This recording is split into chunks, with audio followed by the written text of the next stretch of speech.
दोस्तों, बहुत-बहुत स्वागत है आपका अपने चैनल यूजीसी नेट साहित्य दर्पण में।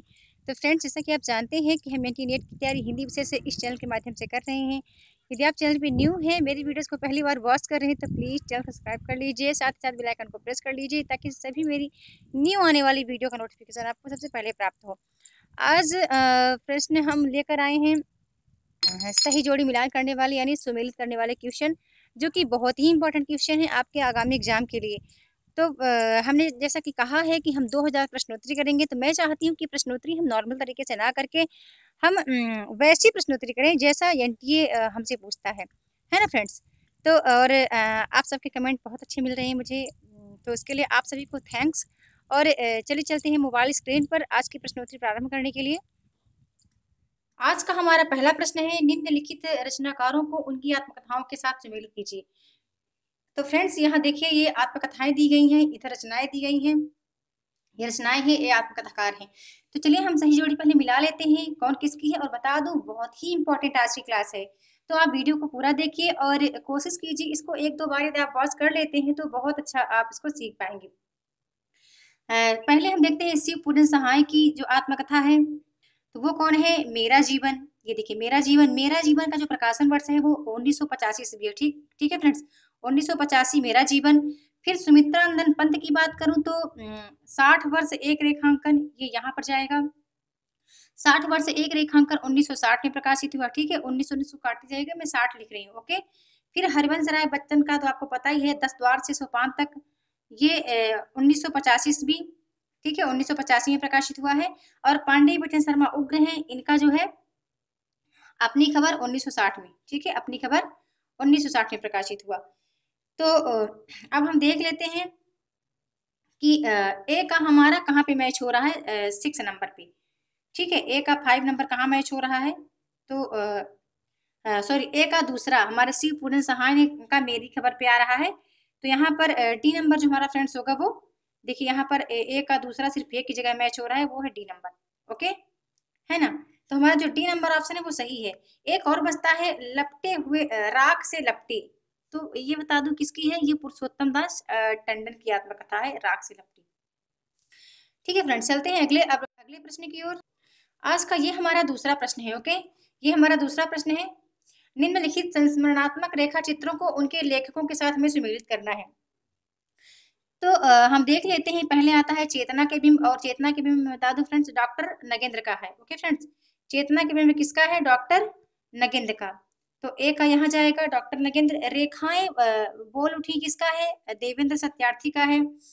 तो ये यहाँ जाएगा। और बता दूं ये जो चेतना के बिंब है इसका प्रकाशन वर्ष 1967 में हुआ है। ओके, रेखाएं बोल उठी जो कि देवेंद्र सत्यार्थी का है, इसका प्रकाशन वर्ष 1949 में हुआ है।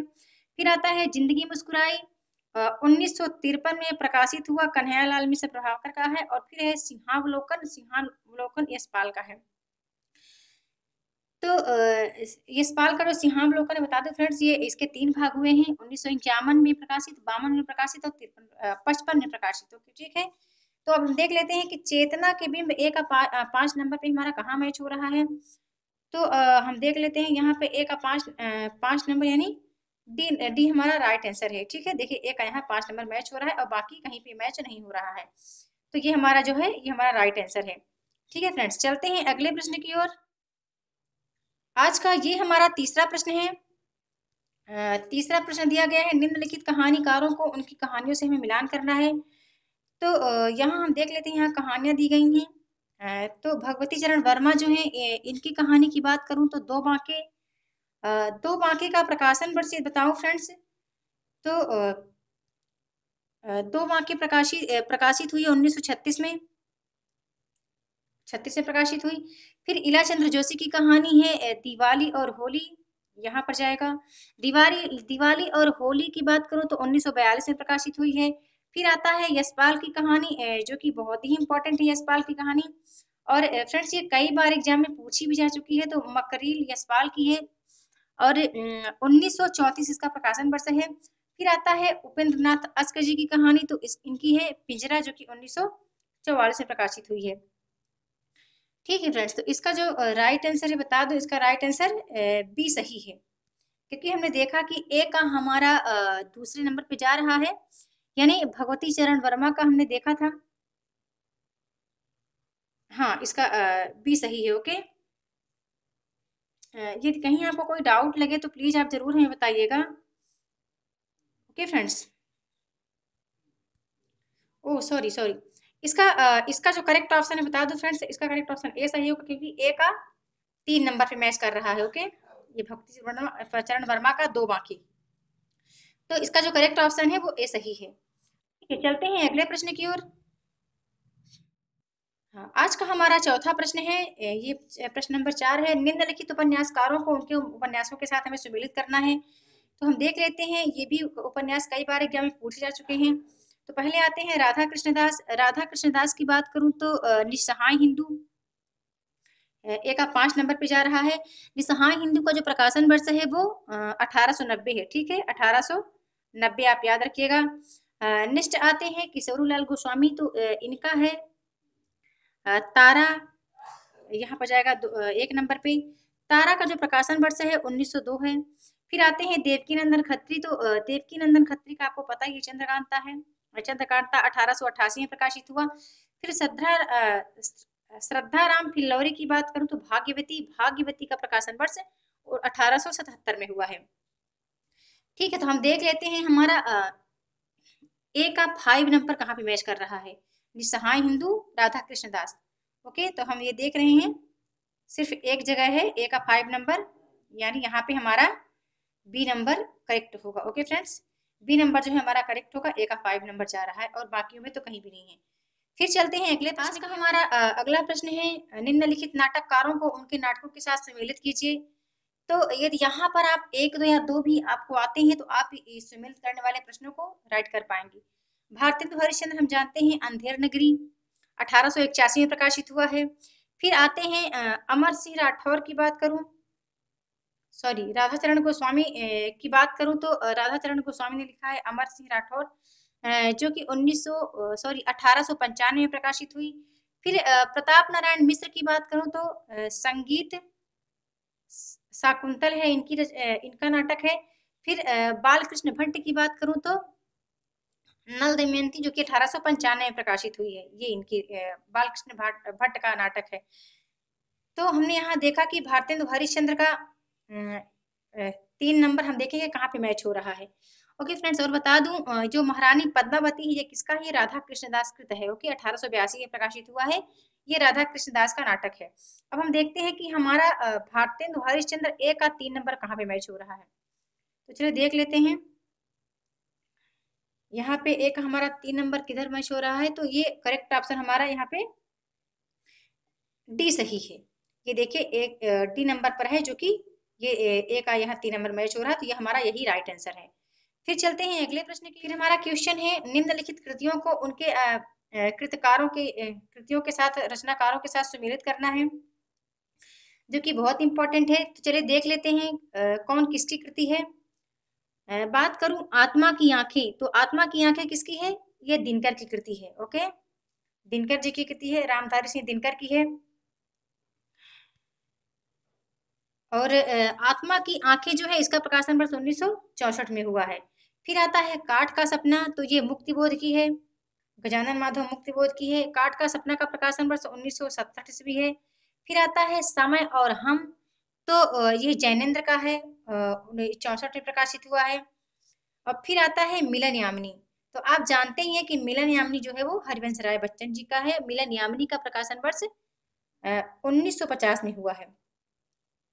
ओके फ्रेंड्स, तो हम देख लेते हैं कि हमारा जो ए का है वो 3 नंबर कहाँ पे मैच कर रहा है। ए का तीसरा, तो हम यहाँ देख पा रहे हैं ए का तीसरा सिर्फ हमारा सी नंबर पे मैच है, तो यही हमारा राइट आंसर है। ठीक है, इतना आप देखना, कभी कभी ऐसा नहीं होता कि बस 3 3 आ गया तो आप किसी को, कभी कभी क्या होता है कि यहाँ भी 3 आ गया, यहाँ भी 3, यहाँ भी 3, यहाँ भी 3, तो हम कहाँ जाएंगे, उसके दूसरे ऑप्शन को देखेंगे कि वो कहाँ पे मैच कर रहा है, फिर तीसरे को करेंगे। ऐसा करके करना है फ्रेंड्स, ऐसा नहीं कि एक जगह मैच कर दिया और बाकी गलत है तो आप बस उसी को मान लो। ठीक है, तो ऐसा नहीं करना है। चलते हैं अगले प्रश्न की ओर। हमारा अगला प्रश्न है, सुमित्रा नंदन पंत के निम्नलिखित काव्य संग्रहों को प्रकाशन वर्ष के अनुसार हमें सम्मिलित करना है। तो हम देख पा रहे हैं बहुत ईजी है, पल्लव, वीणा, गुंजन, स्वर्ण किरण। तो हम जानते हैं सबसे पहले कि पल्लव जो है, पल्लव का प्रकाशन वर्ष, पल्लव का हम देख पा रहे हैं प्रकाशन वर्ष 1926 है। फिर बात करूं वीणा की तो वीणा 1927 में प्रकाशित हुआ है। फिर गुंजन की बात करूं तो गुंजन 1932 से प्रकाशित हुआ है। और फिर स्वर्ण किरण की बात करूं तो यह स्वर्ण किरण 1947 में प्रकाशित हुआ है। ठीक है, 1947 में। अब थोड़ी सी बात करते हैं फ्रेंड्स पल्लव की। तो पल्लव जो है पंत जी की ऐसी रचना है जिसमें जिसे छायावाद का मैनिफेस्टो भी कहा गया है ना, छायावाद का घोषणा पत्र कहा गया है। फिर वीणा जो है यह छायावादी रचना है और छायावाद यह इनकी अंतिम रचना मानी जाती है। ठीक है, अंतिम रचना कौन है इनकी? वीणा मानी जाती है। अंतिम यानी छायावादी अंतिम रचना। ठीक है, अब ऐसा मत मान लेना कि अंतिम रचना, मतलब छायावादी जो रचना है वो वीणा है जो इनकी अंतिम रचना है छायावादी रचना में। फिर गुंजन की बात करूं तो सॉरी हाँ, गुंजन जो है इनकी अंतिम छायावादी रचना है।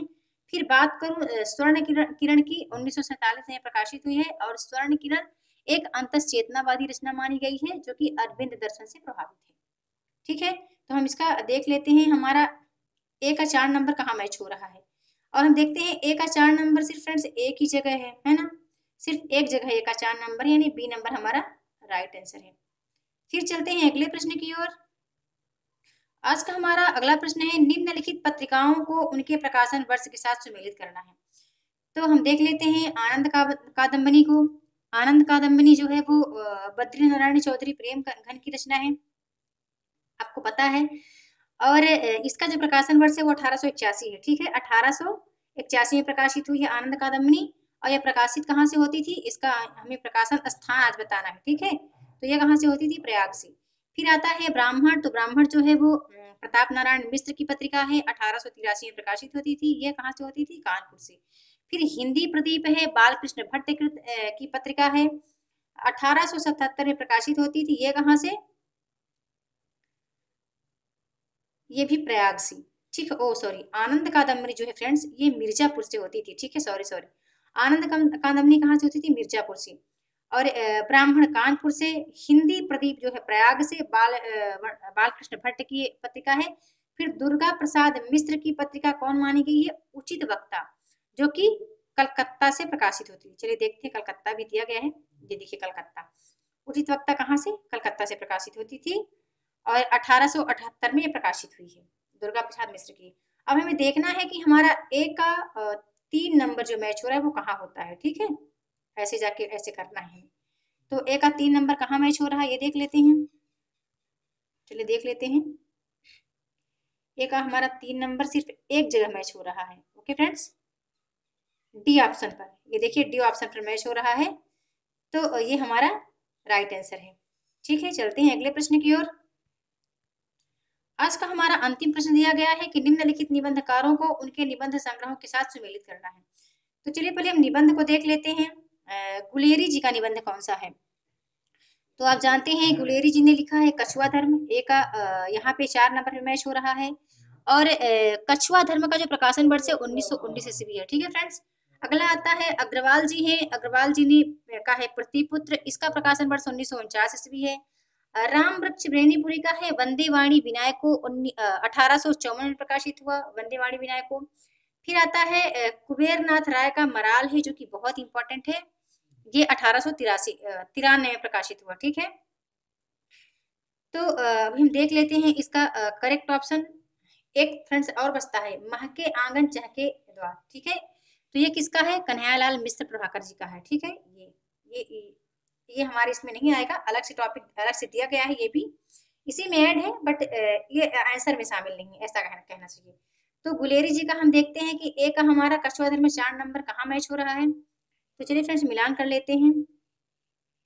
ये देखिए एक जगह मिल गया, ए का 4 नंबर, ए ना, ये हमारा राइट आंसर है। ठीक है, ये हमारा राइट आंसर। तो आप ऐसे ही कीजिएगा फ्रेंड्स, पर ऐसा नहीं है कि आप जहाँ पे देख लो कि ए का 4 यहाँ भी, ए का 4 यहाँ भी, ए का 4 यहाँ भी, यहाँ, बट यहाँ भी आपको ध्यान देना है। ठीक है, यहाँ में क्या वो मैच हो रहे हैं जैसे हमने मैच किया है। ओके, ऐसे नहीं कि आप बस ऐसे लगा के फुर्सत हो जाओ, पता चले कि आंसर गलत हो गया। तो बस आज की वीडियो में इतना ही फ्रेंड्स। आपको आज की वीडियो कैसी लगी प्लीज कमेंट करके जरूर बताना, और वीडियो को लाइक करना ना भूलें। वीडियो के साथ बने रहने के लिए बहुत बहुत धन्यवाद।